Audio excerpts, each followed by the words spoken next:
Hello दोस्तों, नमस्कार। हम प्रैक्टिस सेट पर्यावरण वाले भाग को यूपी टेट के लिए देखेंगे।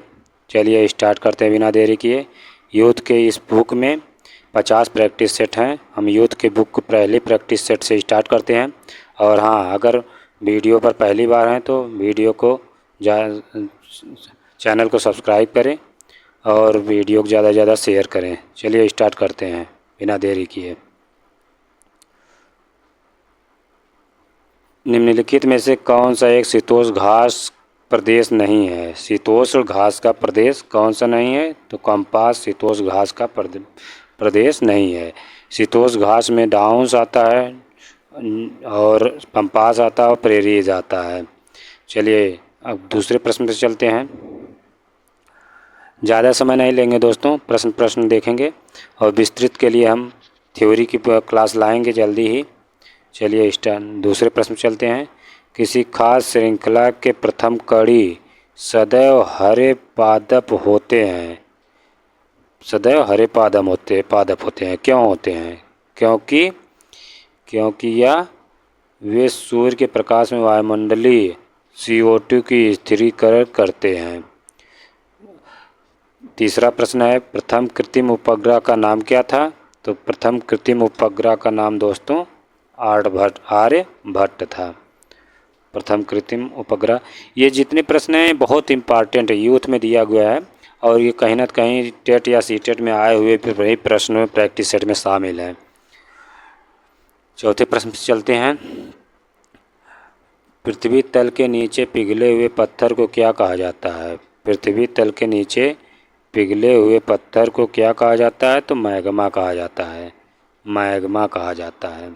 और जब यही पिघला हुआ पदार्थ वापस आ जाता है तो वह ऊपर आ जाता है तो यह इसे लावा कहते हैं। महासागरों में निम्न में से कौन सा लवण सर्वाधिक मात्रा में पाया जाता है?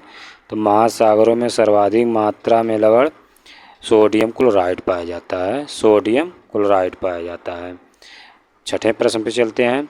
भारत के किस क्षेत्र में अधिकतम भूस्खलन की घटनाएं होती हैं? भारत के किस क्षेत्र में? या हिमालय क्षेत्र में अधिकतम भूस्खलन की घटनाएं होती हैं। और सबसे कम किस क्षेत्र में होती हैं? आपको कमेंट में बताना है। सबसे कम भूस्खलन की घटनाएं भारत में किस क्षेत्र में होती हैं? थोड़ा बड़ा कर लें दोस्तों, जूम कर लेते हैं। चलिए जूम हो गया। निम्न में से किस राज्य की सीमा बिहार को स्पर्श नहीं करती है? तो बिहार को कौन सी राज्य की सीमा स्पर्श नहीं करती है? तो यह मध्य प्रदेश की स्पर्श नहीं करती है। आठवां प्रश्न पे चलते हैं।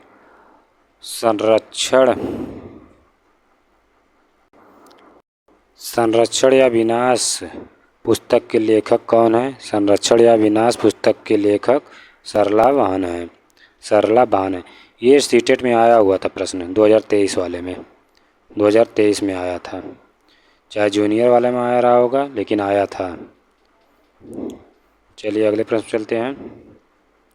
निम्नलिखित ईंधनों में से कौन सा न्यूनतम पर्यावरणीय प्रदूषण उत्पन्न करता है?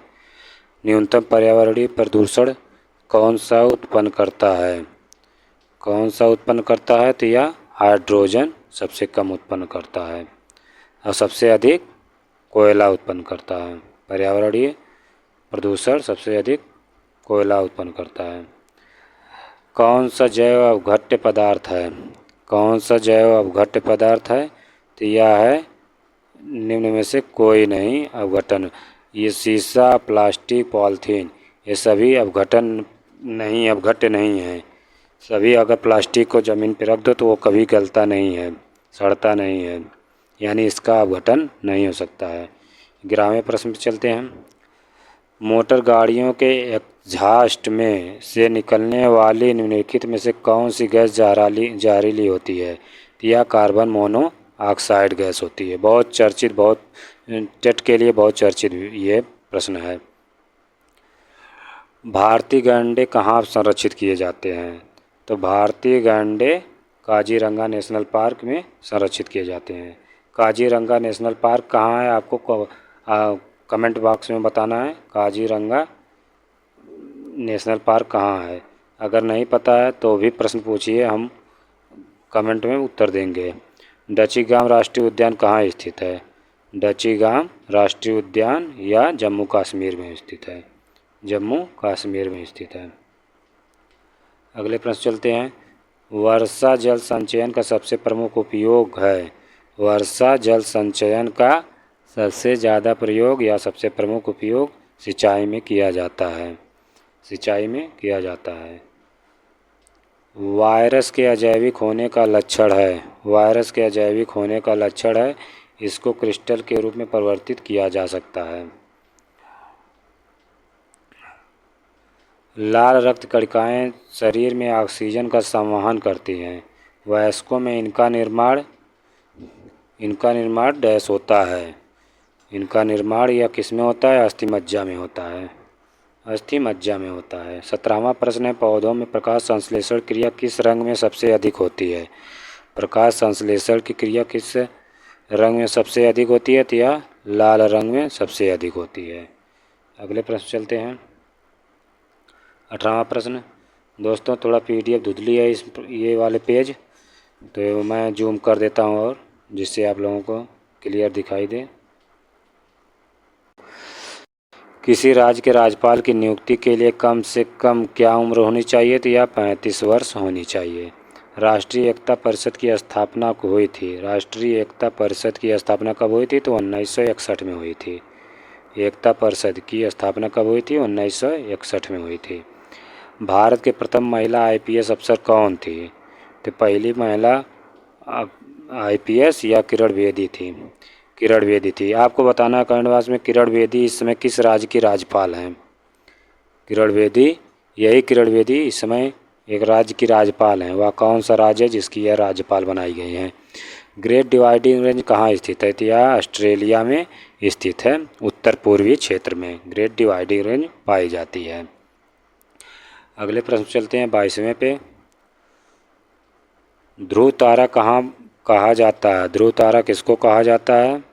ध्रुव तारा या उत्तरी तारे को कहा जाता है। उत्तरी तारे को, उत्तर में जो तारा बड़ा सा चमकीला तारा दिखाई देता है उसे ध्रुव तारा कहा जाता है। मौसम के दृष्टिकोण से उष्णकटिबंधीय प्रदेश का प्रमुख लक्षण है।